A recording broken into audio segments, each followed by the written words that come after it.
Og desværre så har jeg lige sagt, at der ikke var så meget gang i den, hvor efter det her sker nede i FC København inden. De kaster simpelthen romerlys. Det er vanvittigt, det der. Kaster romerlys ned på Brøndby-fansene.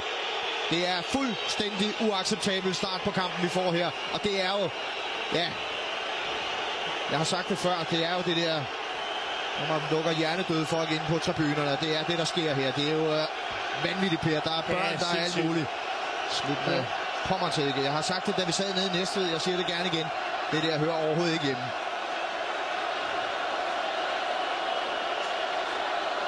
Og der er jo egentlig kun én ting, man bør gøre her. Smide dem alle sammen ud. Og så lad os vente med at få kampen i gang her. Jesper Christiansen kan jeg se, ja, vi kan lige se det her ude og dæmpe gemytterne. Forsøger at få dem til at stoppe det der, men ja. Og vi har jo altid diskussionen her, Per. Du er helt lamslået.